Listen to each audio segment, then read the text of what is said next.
So, yan guys, good morning and welcome back po sa aking channel. So, ngayon guys ay November 12, Wednesday. So, yan guys, magre-repack ako ng mantika at saka harina. Yan. So, itong harina natin guys ay 4 kilo. Bili na yung kalahati. So, yung kalahati guys ay 30 pesos. Ayan.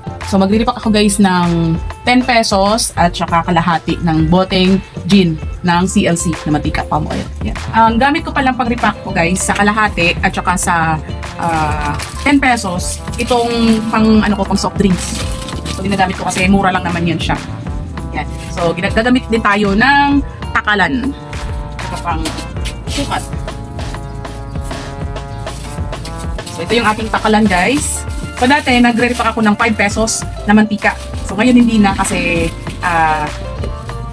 maggasto sa plastic. Tsaka, syempre, di ba, parang wala ka nang kinita sa 5 piso. Pero may naghahanap pa rin ganun. Pero kung sinabing 5 piso, sabi ko wala na ako 5 piso. 10 piso na lang ang meron. Repack na natin. So, ang bote pala dito, guys, ay 31 ba? 32 ata. So, meron tayong 8 pesos dito sa isang bote. CLC, tumaas na naman yung mantika. Unahin muna natin yung actually mas mabilis kung kalahati or ano. Si Aaron. Pasok na kayo. So unahin na natin guys yung kalahati.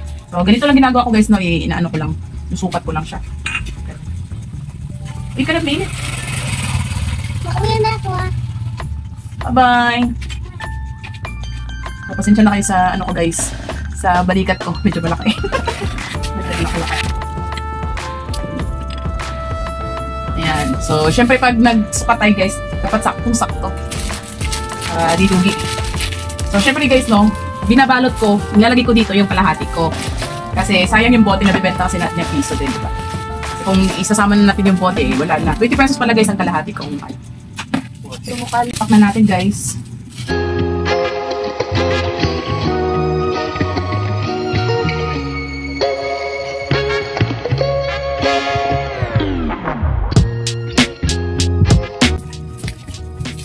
Siyempre guys, no, pag may mga bakante tayo, gawin na natin yung mga repack-repack kasi kung kailan, di ba, may bibili, saka pa tayo magre-repack, parang yung oras natin sayang. So, dapat gawin na natin. Like ito, sa harina, di ba? So, repack na natin.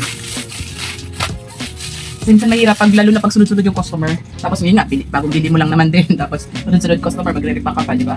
So, sayang yung oras. At may mga customer kasi guys na talagang magmamadali. Eh, iba naman talaga na hindi makapaghintay. So, may nangyari sa akong ganyan guys, no? Hindi makapaghintay umalis. 2 beses na ata akong iniwanan. Kasi, ano ba, yung sunod-sunod yung customer ba? Yeah.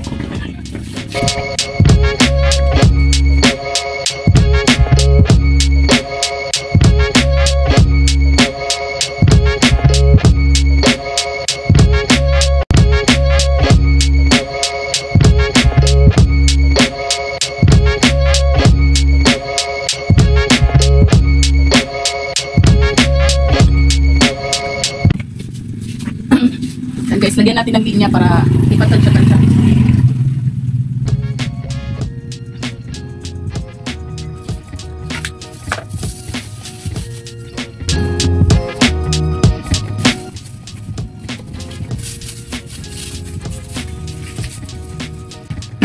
So, gawa naman tayo guys ng tag 10 pesos na mantika. So, yung mantika ko guys, 80 yung hanggang dito sa 80, pero yun sa, hindi dito sa line kasi yung sa line is sa gitna.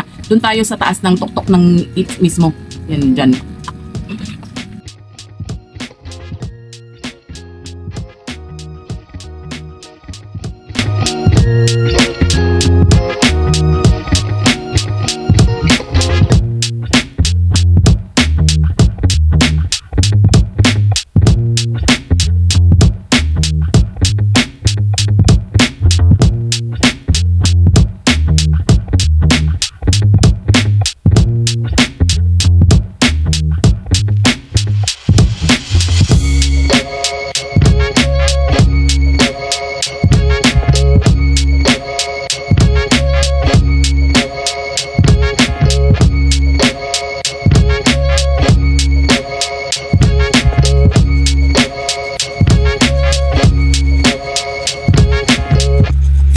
So, yan, nagkulang siya guys. So, syempre may mga sobra-sobra dito sa iba, di ba? Lagay natin.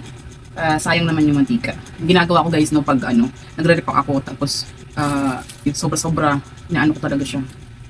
Kuha ko kasi sayang yung mantika. Yan, dami pa. Makakabuo pa tayo ng 10 pesos. So, yan. Sumobra na yan sa 80. Sagad na natin.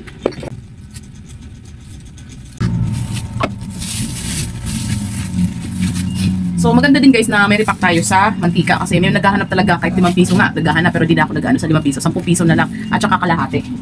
At saka kung ilalagay mo kasi siya sa plastic, nakasave ka ng piso dito sa bote. Eh, mura lang naman ganitong plastic guys. Mga 10 pesos, ilang peraso na siya, 100 pieces na. Eh, diba? So, iniipon namin yung mga bote tapos binibenta. Yan. So, next naman natin guys, i-repack yung ating harina. So, 4 na kilo lang naman to guys, bawasan na ng kalahati. So, ano na lang to, 3.5 kilos na lang.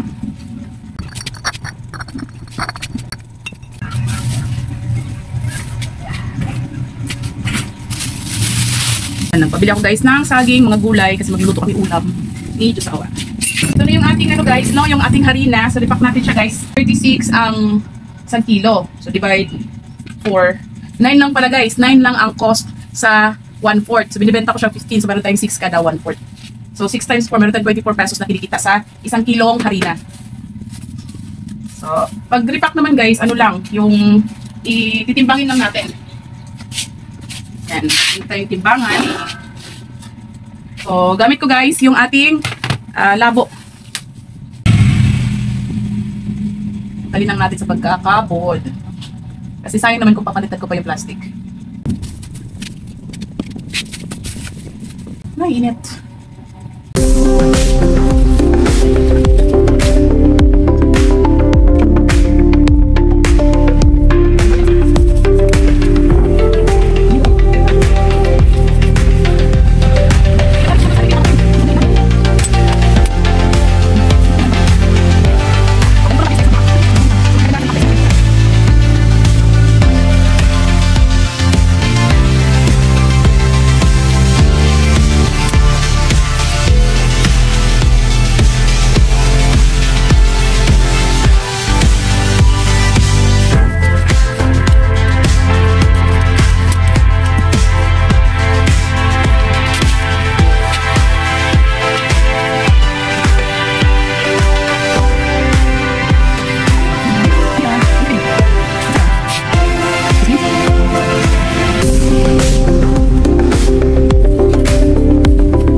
Karinong di ma'am.